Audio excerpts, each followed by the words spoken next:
team, when they put that paper together, you tend to find they like to put the data on there, but sometimes they don't have the net cash flow figures actually worked out. The students have to. Well, that's it. I think the big mistake that they make on the ARR is that they don't deduct the initial cost of the investment above the line. Yeah. And that means they always come out with a slightly higher ARR figure. That's a big mistake. That's a massive mistake that loads of students make. They don't deduct the initial cost. Yeah. Hello. Sorry, we were just you just interrupted us while we've been discussing sort of common errors that students make on their Unit 3, their BUSS3 exam. But I figured while you're here, we could actually put some top tips up on the board. Yeah, why not? Let's BUSS3 exams next week. BUSS3 tips up there. Absolutely. Yeah, let's just put a few key points on what you should do, what you should not do. I mean, how long do you think you should take reading the case study first? Okay, so it's an hour and 45, so you're looking at your classic 15 minutes. Cast your eye over question 1, 2 and 3. Question 4 every year is always the same. It's a should the strategy go ahead, yes or no. But when you open your paper, go straight to 1, 2 and 3, look to see what they're about roughly, then start your reading of the case study. And I would say 15 minutes reading on the case study. Okay, so 15 minutes reading. Now, obviously you've got this nice story there, you've got this nice case study, but the appendices, they're absolutely crucial, aren't they? You've got to sort of treat them with a bit of tender loving care. The case study, treat them like a friend. Treat them like a friend you haven't seen in a while, and you want to spend time to really reconnect with it as well. Yeah, that's right. If the case study is your friend, you know that those appendices are your best buddy, aren't they? Absolutely, and it's also the best way to get good application as well, by linking data from different functional areas, which is really important. Yeah, if you can spot links in that data, as soon as you start looking through the appendices, you know, if you can see that say labour turnover is increasing, there might be a reason why that's happening. So you know you can try and pin it all together. Perhaps they've delayered, and the span of control has got wider. Staff aren't being consulted on certain issues in the business. Could be a multitude of reasons, but if you can see any sort of correlation, then that could be an argument you can create in one of your questions. Definitely. So 15 minutes of reading, and then you're looking at a mark a minute for each question. So you've got a 10 marker, so you'd spend 10 minutes on that. You've got 2 18 markers, so you'd spend 18 minutes on each of that. Now with all of that added together, that leaves you 44 minutes at the very end. So that 44 minutes will be 10 minutes of planning on your 34 marker, and then a mark a minute for your 34 marker, which is 34 minutes. That means that by the end of an hour and 45, you will have done 4 questions, but you will have had 15 minutes to prep at the start, and you'll have had 10 minutes towards the end to plan the biggest question on the paper. Yeah. So basically, we need a conclusion on every question on this paper, apart from one, don't we? Apart from question 1. Question 1 is an analysis question. It only requires generally 2 paragraphs, or sometimes it's a calculation question, so it'll be calculations plus a short paragraph of writing. Your 2 18 markers require an evaluation, and your 34 marker require an evaluation paragraph as well. That's it. So just to summarise a couple of points then, we need to try and spot links in the data. We need to allow plenty of time for that 34 marker. I would say 44 minutes. That's my calculation. I know it sounds very precise. It's like a science nerdy, but 10 minutes of planning for the last question. Okay. So yeah, I mean this last question, you know, I think that it's absolutely crucial, isn't it? We're going to get one thing we always tell the students to do is we put headings. So it's always, this is strategies for success, this module. It's always should they go ahead with the strategy or shouldn't they? So, 2 for, 2 against, conclusion. So what I'd like to see is headings, and it helps the student and it helps the examiner actually see which part you're answering. So you could put something like arguments for the strategy, arguments for Gemma's strategy, or whoever strategy it is in the case study. So you would actually sometimes say to your students to put that heading in the actual answer. Definitely. Well, now it's something that I don't necessarily do, but you know what, I think it's no harm doing it either. As long as you're very clear that you've got 2 distinct paragraphs supporting the strategy, 2 distinct paragraphs going against the strategy, and then your conclusion at the end. Yeah. So there's clearly 3 parts to this. What a lot of students do is they try and do 2 paragraphs for, 2 against, and then they run out of time for the conclusions. Do you know how many marks that's actually worth? It's 10 marks. It's 10 marks out of the 34. And so what you're often better doing with this is to have 2 paragraphs on this side and one paragraph on this side, or vice versa. Yeah, so it's this idea that you're sort of, as you can see, you haven't done 2 for 2 against, but it's still a relatively balanced argument because you're showing evidence on either side.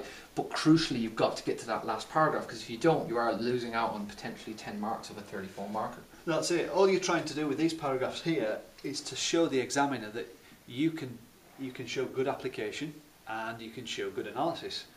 One of the best ways to show good application is to use the numerical data. We've spoken about that before. It might be the case on questions 1, 2 and 3 that you've done a calculation. You might have done a calculation for some efficiency ratios or something like that. Yeah. But what the person who writing the exam does, and his team, what they often do is they'll put some net cash flow figures on there. And if you haven't been asked to use that in question 1 or 2 or 3, you know, it's there for the taking, isn't it? Absolutely. Watch this, yeah. So just say, we're going to give you a scenario. Just say question 1 is a ratio question. And you've got to do some questions. Question 2 is a HR question to do with hard and soft HRM. Question 3 is one on marketing budget, say. So you can see that that's a finance question, a HR question and a marketing question. Your question 4 is a synoptic question. So you've got to draw on evidence across all functional areas. So it's a synoptic question. Now, like Mark was saying, they haven't explicitly asked you anything to do with cash flows, but they have given you the predicted cash flows of the new strategy. So that tells me that you could actually work out potentially the ARR or maybe the payback on the strategy, and then you could bring that into the argument. So for instance, just say they mention in the case study that there's a target, the director wants a target of an ARR of 25%, and you know that you can work out the ARR and it comes out at 28%, then that would indicate that's a really strong argument, financial argument supporting the strategy, and you put that in up here. So look to do calculations you haven't been asked. You haven't been asked in Qs 1, 2 or 3. Yeah, there's going to be lots of data on the paper for you to work with. And what I would do is, on any numerical question, do your calculations at the top, show your workings, do all your calculations, and then use those in your paragraphs. If the ARR does work out to be better than the target set, you know, you might, in your analysis, you might say why you think that's the case. Is it that they're in a growing market? Try and put some other evidence in. So you're going to do your calculations, then you're going to use those to structure your answer. Yeah, and also as well, just going back to your analysis, on your 34 marker, in the case study, it always refers to what the objectives of the business is or what the objectives of the new strategy is. When you're building an argument for, link to the company's objectives.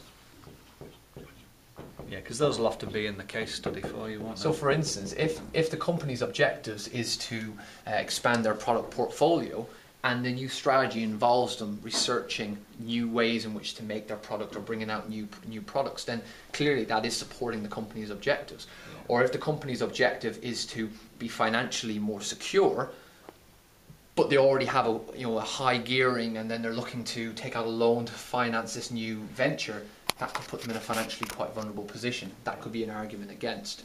Yeah, so data's really useful, and then just like any other business paper, make sure you get plenty of analysis in there, chain of argument, get some theory in there.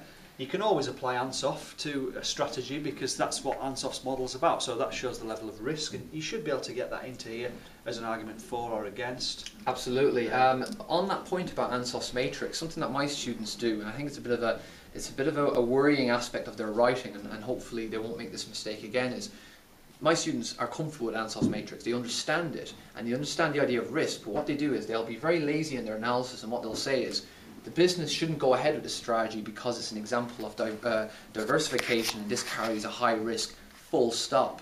Now, I'm reading it and going, is it high risk? Why is it high risk? Tell me why. So if you are going to use the word risk in your analysis, you've got to say why it's actually risky. Because if you don't, then all you're doing is just stating a point about ANSOF's matrix. And that's something my students I've done it a little bit, and hopefully they've got out of that sort of habit. Yeah. I think that's a common thing in business answers in BUSS3 and 4, is you've got to constantly explain why.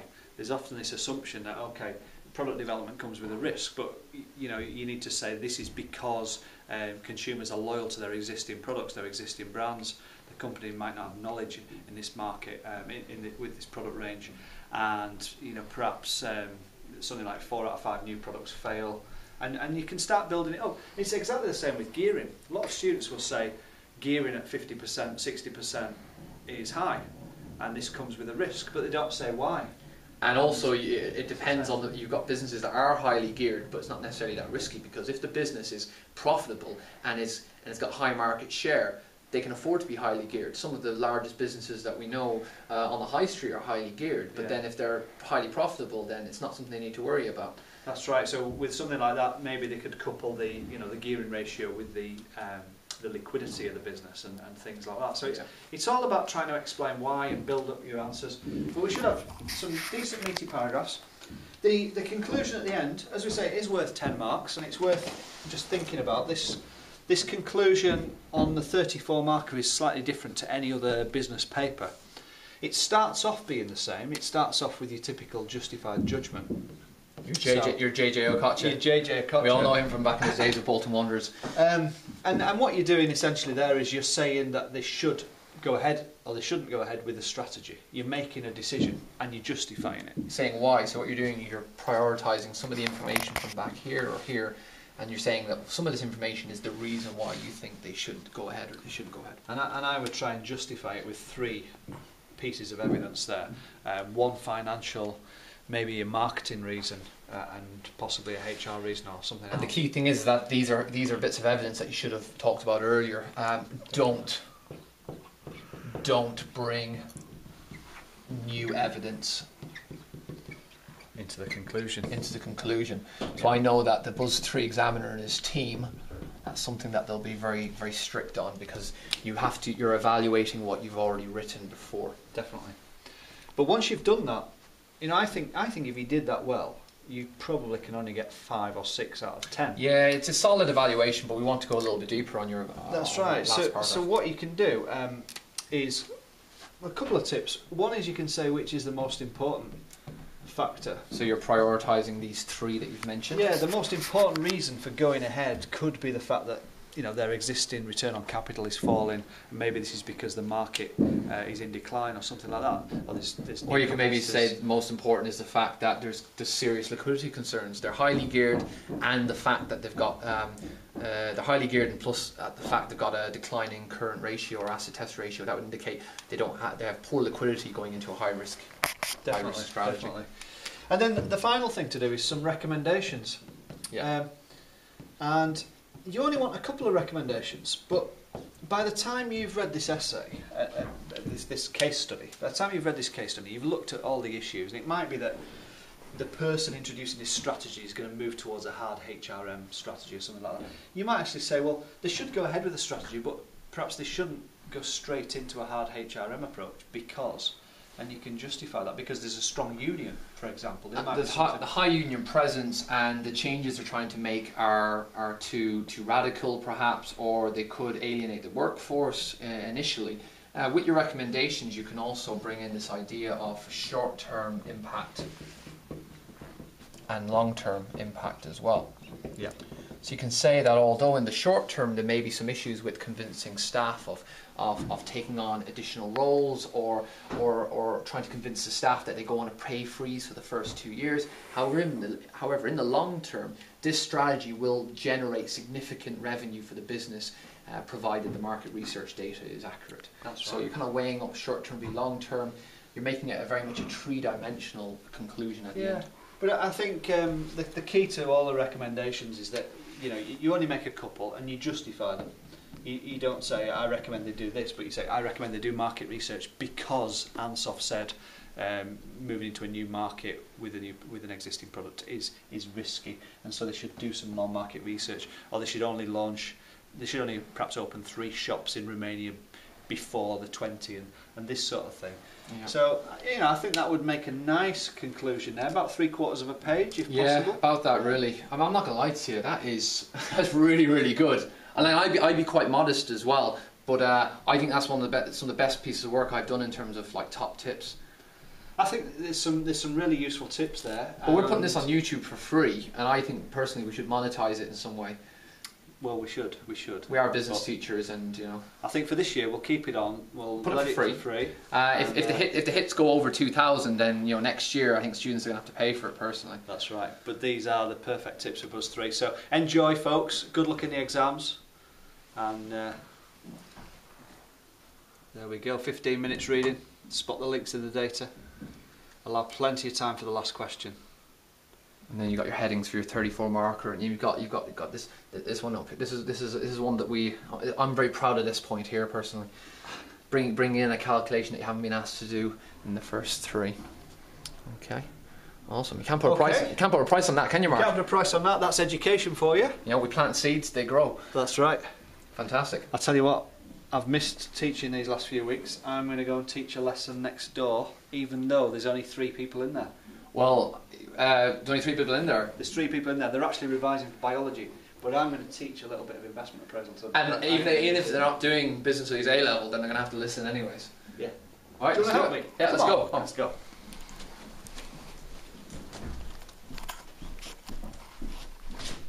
Right. You got that Walensky, have you? I can't bother with that.